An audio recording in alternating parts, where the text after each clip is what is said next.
Howdy friends, Bernardo Spaniel from Nardio.net, and I hope you're all doing great.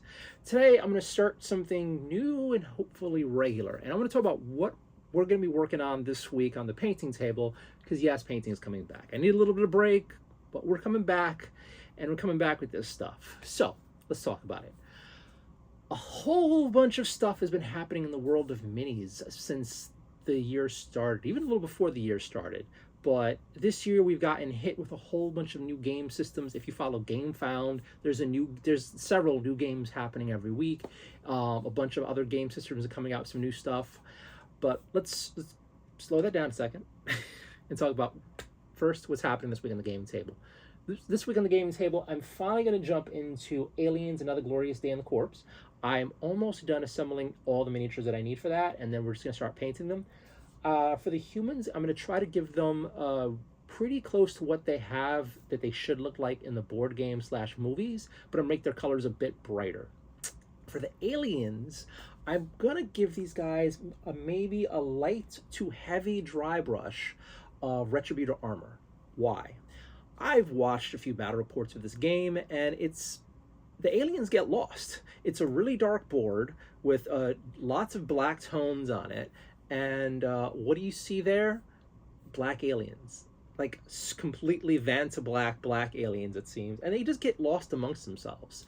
So I'm going to try to brighten them up, but still try to keep them alien-y. We're going to test out a few different color schemes. I'm thinking there'll be a sort of mix between like a dark gray chrome, if I want to make them really bright, or black with some lead belcher. Let's see how it looks. I want this to pop on camera, so when I do play games of this stuff, you guys can easily see what's happening. As far as the humans, they'll be their traditional army drab color, but I'll give them like a little bit of brighter spots of a brighter green. As you know, I love the Pro Acryl stuff. I'll probably give them a little bit of something so you can tell the characters apart and see them, have them stand out against the board. After that, we're going to do Kings of War Elf Army, but not. Once again, we're going to go into proxy land, because I'm okay with Kings of War miniatures. I like them sometimes, but for the points costs, you don't really get much in these boxes to actually have like an army or an enjoyable game. But what you can get out of this one box is 2 spearheads for Age of Sigmar. So the plan is, I've somewhat recently finished my last proxy spearhead that used a lot of Kings of War miniatures.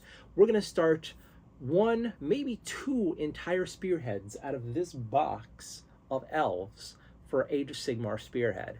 So I want to have maybe 2 really contrasting elf armies, or we could just slow it down and do 1. Let's see how we feel this week or the next week. I don't want to have something that drags on too long, because I've noticed with like a rank and flank stuff, if there's just too much of it, I'm like, Now let's go back to Kings of War. Kings of War, Mantic Games have announced a new board game, a new game system called Kings of War Champions. With Kings of War Champions, it's basically Age of Sigmar Spearhead. So what that is a small game system where you just need 1 box to play, and that's it. There's no list building. There's no trying to figure out how to build things a certain way. Everything that comes in the box is meant to be assembled a certain way and played just as is. The plan from Mantic Games is to have this game system be something where you do not need to buy the other rule books to play it. You do not need to know about like any sort of erratas from the grander armies. This entire game system's supposedly balanced against itself. Every single little box is going to be competitive against others. There's no rock, paper, scissors. And it's meant to be played on a small-ish scale table. So it will, for the most part, fit on my little table, which makes me happy because I have a very tiny table, as you guys have seen. So, what do I think about it? I have lots of feelings on that, but we're going to save it for another day. I will say I put down some of my money, and I got the starter set. So the plan is, when that comes, sometime next week, I believe, I'm going to try to assemble it and paint it as soon as possible on the stream so that Jazz and I can try it and give you guys honest impressions as soon as possible. Mantic Games is doing a craptacular job promoting it, but Mantic Games really sucks at promoting their stuff. we'll get into another video, but I'm just letting you know what's happening, what's coming up in the painting product stuff. And the cool thing about Champions is it's just a little bit more than an ambush starter set. So I can knock one of those out in a weekish. So the army set, maybe 2 weeks. Maybe if I really focus, I can knock it out in a solid week and start playing by Friday. We'll see. I've said that before. And I failed. But you know what? Hey, it's something to do. Besides that, I'm looking at to what to do with the backlog of all the miniatures that I have yet to paint and assemble. And I'm thinking toward the middle end of the month, we're going to start going back and doing a bunch of our Warhammer 40,000 stuff with kill teams that I have either assembled and not painted, or painted but not quite finished. And either starting to try to play some games of that, or at least getting the various kill teams painted up to a good enough standard that when I do start playing them, they look great. Besides that, everything else is cool. I've gotten into getting emulation going on my Mac. I've been gaming more. It's mostly been Steam stuff, but very recently I finally got the emulation stuff going. Oh my god, it makes me so happy. It makes me so happy to play games from my childhood and well before my childhood, and just enjoying the classics. And then also rediscovering that some classics play like crap now.